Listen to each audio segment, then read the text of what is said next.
Hello అండి అందరికీ one more mini vlog. ఈ మినీ వ్లాగ్లో అయితే నాటుకోడి చికెన్ కర్రీ చూద్దాం వచ్చేసేయండి. ఇదైతే ఒక పుంజు మాసం అనమాట. చాలా బాగుంటుంది, టేస్టీగా ఉంటుంది. అయితే మా అమ్మ ఎవ్రీ టైం చికెన్ చేసినప్పుడు మేము ఒక్కొక్క పీస్ ఒక్కొక్కరం కోరుకుంటాం అనమాట. ఈ లెగ్ పీస్ నాది, ఈ పీస్ నాది అని ముందుగానే చెప్పేస్తాం చికెన్ కర్రీ చేసేటప్పుడు.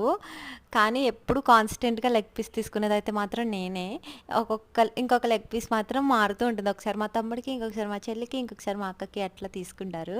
నాకైతే చాలా ఇష్టం నాటుకోడు చికెన్ అంటే. బాగా తింటాం ఆ రోజు ఫుల్గా. అయితే ముందుగా కర్రీ ప్రాసెస్లోకి వెళ్ళిపోతే కనుక చికెన్ నీట్గా క్లీన్ చేసుకున్న తర్వాత కుక్కర్లోకి యాడ్ చేసుకోవాలి. ఎక్కువ సార్లు వాష్ చేయకూడదు గైస్ ఈ చికెన్ని, ఎందుకంటే టేస్ట్ ఉండదు. ఇదిగోండి, ఇది చూసారా, కొంచెం కాళ్ళు అండ్ అలాగే రెక్కలు అవి ఉంటాయి కదా, అవి మామిడికాయ వేసి వండుకుంటే చాలా బాగుంటాయి అని చెప్పేసి కొంచెం దుమ్ములు లాంటివన్నీ పక్కకు తీసేసి ఫ్రిడ్జ్లో పెట్టుకున్నాము. అయితే ఇందులో చికెన్ పక్కకు తీసుకున్నాం కదా, ఇందులో తగినన్ని వాటర్ అండ్ అలాగే అల్లం వెల్లుల్లి పేస్ట్, కొంచెం ఉప్పు వేసుకుని ఒక 5 విజిల్స్ వేయించుకొని పక్కన పెట్టుకోవాలి. తర్వాత అదే కుక్కర్లో కట్ చేసి పెట్టుకున్న ఆనియన్స్ ఇంకా మిర్చి ఆయిల్ యాడ్ చేసి బాగా ఫ్రై అయిపోయిన తర్వాత ఈ కుక్ చేసి పక్కన పెట్టిన మటన్ కూడా ఇందులో యాడ్ చేసేయాలి. విత్ వాటర్తో యాడ్ చేయాలి, అప్పుడే టేస్ట్ ఉంటుంది. కొంతమంది ఏం చేస్తారంటే ఆ వాటర్ పడేస్తారు, అట్లా చేయకుండా ఆ వాటర్ కూడా ఇందులోనే వేసేస్తే టేస్ట్ బాగుంటుంది.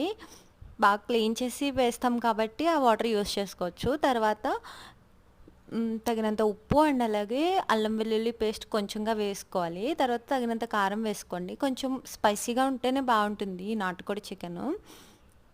ఒక 3 స్పూన్స్ కారం కూడా యాడ్ చేసింది. తర్వాత గరం మసాలా కూడా యాడ్ చేసుకున్న తర్వాత కొంచెం కొత్తిమీర వేసుకొని మళ్ళీ విజిల్ పెట్టేసుకోవాలి. ఒక 2 ఆర్ 3 విజిల్స్ వేస్తే మన కర్రీ రెడీ అయిపోతుందనమాట. సూపర్ టేస్టీగా ఉంటుంది, సింపుల్ అండ్ టేస్టీగా కూడా ఉంటుందన్నమాట. చాలా బాగుంటుంది. ఒకసారి ట్రై చేయండి మీరు ఎవరైనా ఇలా కుక్ చేయకపోతే. ఇంకొన్ని మంచిగా కలిపేసుకున్న తర్వాత కుక్కర్కి పెట్టేసుకుంటే ఒక 2 విజిల్స్ వేస్తే మన కర్రీ రెడీ అయిపోతుంది. ఓకే మరి, థ్యాంక్ యూ ఆల్. నచ్చితే లైక్ చేయండి. నెక్స్ట్ వీడియోతో మళ్ళీ కలుస్తా. దీని కాంబినేషన్లోకి అయితే మేము బిర్యానీ చేసుకున్నాం, ఆ ప్రాసెస్ కూడా నేను నెక్స్ట్ వీడియోలో పోస్ట్ చేయగలుగుతాను. ఓకే మరి, థ్యాంక్ యూ ఆల్. బాయ్.